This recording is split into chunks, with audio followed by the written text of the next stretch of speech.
নমস্কার বন্ধুরা, মিতা কিচেনে আপনাদের সবাইকে স্বাগত। আজকে আমি এক ইউনিক স্টাইলে ম্যাঙ্গো আইসক্রিম বানিয়ে আপনাদের সাথে শেয়ার করছি।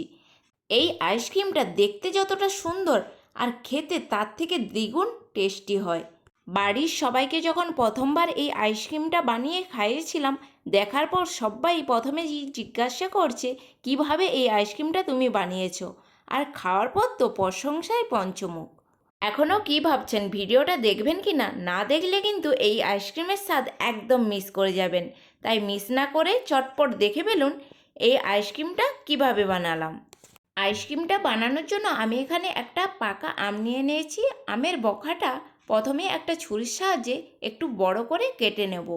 তারপর ছুরি দিয়ে এইভাবে আমের ভেতরে বীজটার চারি সাইড আলগা করে নিতে হবে, যাতে আমটা না কেটেই আমের ভেতর থেকে আমের বীজটা যাতে খুব সহজে বেরিয়ে আসে। এই দিকেও লক্ষ্য রাখতে হবে ছুরি ঘোরানোর সময় আমের খোসাটা যাতে না কেটে যায়।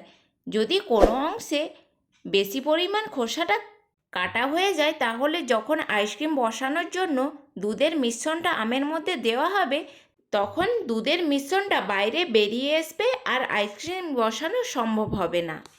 এই দিকে দেখুন, আমি কিন্তু আমের বীজটা খুবই সহজভাবে খোসা না কেটেই বাইরে বের করে নিয়েছি।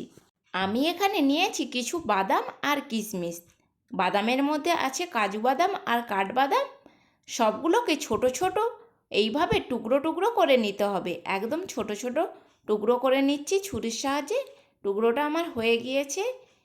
আর এই দিকে আমি আইসক্রিমের জন্য দুধটাকে ভালো করে জাল করে নেব। তার জন্য আমি এখানে 300 ml দুধ নিয়েছি। একটা আমের জন্য 300 ml দুধই যথেষ্ট। এই দুধের মধ্যে দিয়ে দিলাম 2 চামচ চিনি আর 2 চামচ গুঁড়ো দুধ। এইবার দুধটাকে 5 মিনিট ভালো করে জাল দিয়ে নেব। দুধটা জাল দেওয়ার সময় দুধের মধ্যে দিয়ে দিলাম 2টো এলাচকে এইভাবে ফাটিয়ে। 2 মিনিট দুধটাকে জাল দিয়ে তারপরে এলাচের ছালগুলো দুধ থেকে তুলে নিলাম। না হলে আইসক্রিম খাওয়ার সময় মুখে পড়লে এলাচের ছালগুলো ভালো লাগবে না। আর এইদিকে দিয়ে দিলাম সেই কাজু কিশমিশ কুচোনো, দিয়ে নাড়াচাড়া করে নেব ভালো করে দুধের মধ্যে।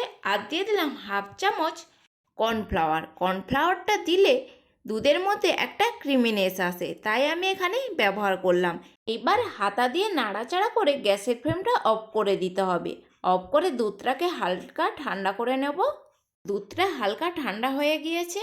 এইবার আমটাকে কোনো এইরকম একটা ছোট পাত্রের মধ্যে রেখে তৈরি করা দুধের মিশ্রণটা আমের মধ্যে দিয়ে আম কাটার সময় আমের যে বঁকাটা বড় করে কেটেছিলাম সেইটা আমের ওপর এইভাবে দিয়ে দিলাম।